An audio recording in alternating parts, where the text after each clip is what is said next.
Cette décoratrice appartient aux 20% de femmes qui vivent une grossesse à risque chaque année en France. La promesse d'un heureux événement est devenue une source d'angoisse. Ce matin, Charlotte doit passer une échographie qui pourrait bien changer la suite de sa maternité. Je suis venue en fait parce que chez moi j'ai perdu du liquide.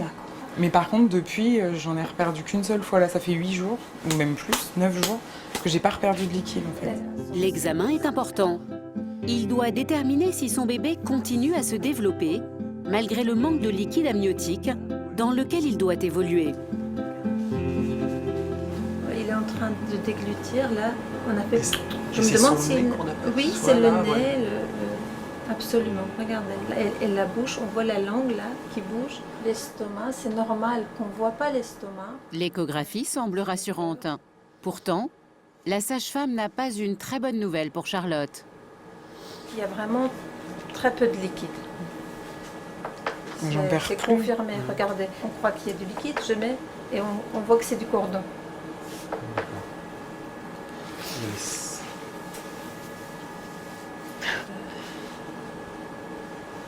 Regardez-moi, le liquide, tout le temps ça se refait. Mais C'est je les sais. urines. Mais Donc, comme je le perds pas, je comprends pas en fait. Mais là, il se porte à merveille. Mais je sais. Il bouge. Il est en train de sucer son pouce, il déglutit. Regardez, il baille. Regardez. Alors, il fait la totale pour vous. Vous avez vu? C'est un enfant qui va bien. Mais ces explications ne suffisent pas à rassurer Charlotte. Pour cette maman, l'histoire se répète. Il y a 3 ans, sa poche des os s'est également rompue. Charlotte a finalement donné naissance à un grand prématuré, né 2 mois avant le terme. Elle redoute que cela recommence. Bah, je me sens coupable. Ah oui, non mais ça... Ça, je me tue à lui dire. On lui retirera pas le bouton. Bah parce que s'il y a bien une personne de qui c'est la faute, c'est moi. Ça peut pas être, c'est pas la faute de Ludwig, c'est pas la faute du bébé, c'est ma faute à moi. Mais il n'y a pas de faute. Bah, Il n'y a pas de faute, Madame Fernandez. Ça arrive. mais oui, c'est pas- ça arrive, mais ça m'arrive toujours à moi.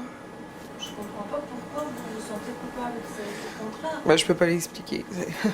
Pour moi, la grossesse, ça veut dire frustration et culpabilité. Aucun signe avant-coureur, aucune pathologie. La grossesse à risque de Charlotte a beau ne pas avoir d'explication médicale, la future maman s'estime responsable. Dès qu'il y a un problème, les mamans se mettent en culpabilité et on fait tout pour vraiment pour leur dire la vérité, c'est-à-dire elles ne sont pas en cause. C'est facile aussi de dire c'est la faute à pas de chance, mais souvent, pas souvent, mais beaucoup de fois on n'a pas d'explication. Charlotte et Ludwig sont déçus. Merci beaucoup, au revoir. Ils rêvaient que cette grossesse se poursuive tranquillement à la maison. À cause de l'échographie, Charlotte doit rester à l'hôpital jusqu'à la naissance de son bébé. C'est finalement à la maternité de Port-Royal que Charlotte va terminer sa grossesse. Bonjour. Dorénavant, l'objectif pour les médecins, c'est qu'elle accouche le plus tard possible. Oui, oui. Mais ce n'est pas si simple. Le bébé va bien, donc je suis contente, mais il y a toujours pas de liquide, quoi. Et je comprends pas, je le perds pas. Au niveau de la maturité, c'est 28 semaines, dans une semaine. Après, ça sera 30, 32. Il faut se fixer des objectifs Oui, oui. très progressifs.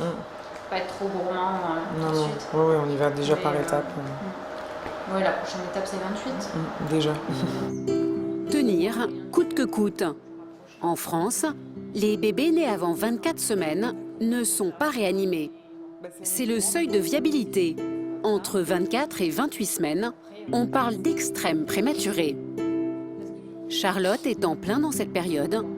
Son bébé ne pèse que 860 grammes. J'ai envie qu'il fasse au moins 2 kilos.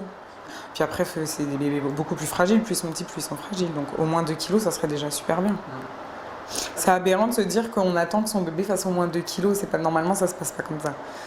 Normalement, on a un 3,5 kg, mais moi, ça me paraît énorme, un bébé de 3,5 kg. Une fois de plus, Charlotte culpabilise. Un sentiment partagé par la plupart des femmes qui vivent des grossesses à risque.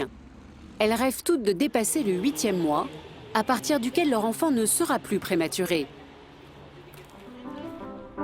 Comme tous les mercredis, Fabienne, la mère de Charlotte, accompagne Amaury, son petit-fils, voir sa maman à l'hôpital. Lui aussi est né grand prématuré. Coucou mon loulou. T'as trouvé un trésor. Tu me fais un bisou? À 3 ans, il a du mal à comprendre pourquoi sa maman est hospitalisée. T'es riche, toi? Amaury, le bébé, il arrive quand, mon cœur? Oui, en décembre. D'ici là, une vie de famille en suspens et beaucoup de sacrifices. La veille, Amaury a fait sa rentrée en maternelle sans sa maman. C'était quoi hier? T'as été où hier? Où est-ce que je t'ai emmené? C'était la première fois? Pourquoi elle a pas pu venir, maman? C'est pour faire bébé. Et quand il vient, je suis contente. Je suis triste quand il part. Et toi, t'aimes bien venir? C'est C'est au téléphone, il me dit « Je suis content de te voir ». Mais en vrai, bon, voilà, il fait sa petite vie. Charlotte n'a désormais qu'un seul but, tenir aussi longtemps que pour son fils Amaury. Né à la fin du 7e mois de grossesse, le petit garçon va bien aujourd'hui. Mais sa naissance était loin d'être gagnée. Regarde la petite gélule. Il y a ce caca. Bah, t'avais des couches, même les couches les toutes petites, elles étaient trop grandes pour toi. C'est vrai que ça fait bizarre quand on revoit comme ça, je me dis... Ouais. On sait pas si on va le revivre ou pas. Donc... Ça rappelle les bruits de la machine, tout ça aussi. Ouais, Parce que c'est vrai qu'il était branché à des machines et ça sonne tout le temps, en Au fait. moindre faux contact, ça fait des bip bip. Tu sais pas, toutes ces machines, c'est hyper impressionnant quand même. Tu sais pas à quoi ça sert. Tu sais pas, laquelle il bip, t'explique pas forcément en plus, ou il te l'explique pas tout de suite. Puis toi, tu poses pas tout de suite la question. Et en fait, au début, c'est très très impressionnant. Et puis après, ça devient normal en fait. Amaury est né ici 3 ans plus tôt. Après une telle expérience, Charlotte aurait pu redouter une nouvelle grossesse. Mais elle a décidé de faire confiance une nouvelle fois aux équipes de cet hôpital. Ouais. Avec ton petit bonheur. Je pense qu'au fond de moi, je savais qu'il y avait un risque et j'ai quand même retenté. Donc c'est que j'étais prête aussi à accepter, je pense. Ça vaut le coup quand on le voit, il est mignon alors. Né comme lui grand prématuré, 40% de ces nouveau-nés présentent des séquelles plus ou moins graves une fois grand. Amaury, lui, est en pleine forme. Mais le futur bébé de Charlotte s'en sortira-t-il aussi bien? « 15 jours plus tard, nous retrouvons Charlotte. Après 1 mois et demi d'hospitalisation, elle est en train de gagner son pari. Elle achève son 7e mois de grossesse et a même dépassé le terme de son premier enfant. Ça va ce matin? Oui. Bébé bouge bien.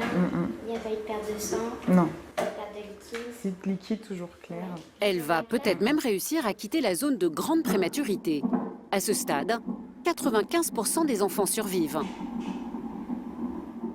Donc demain on est à 32 semaines. Oui. Donc c'est génial pour vous, on avance vraiment très bien.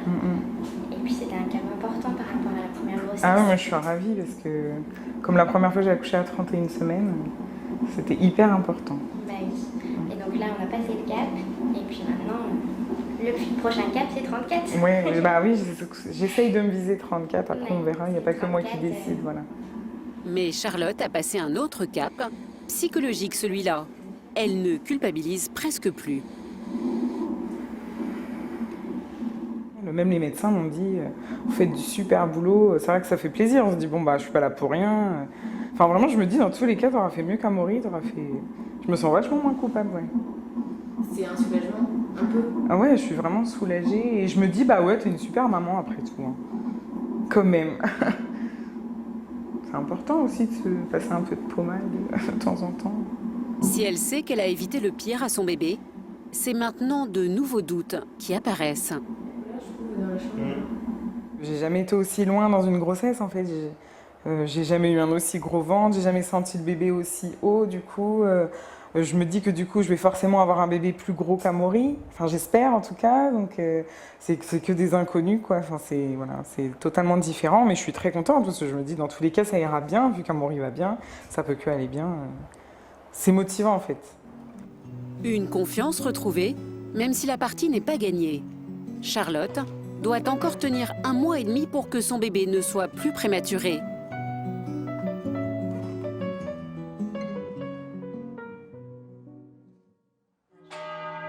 À 50 km de la maternité, dans un petit village de la région parisienne, depuis 1 mois et demi, Ludwig livre un autre combat quotidien. Pour éviter à sa femme de stresser, le mari de Charlotte assure seul l'intendance de la maison. Je suis le Tony de Madame est servie.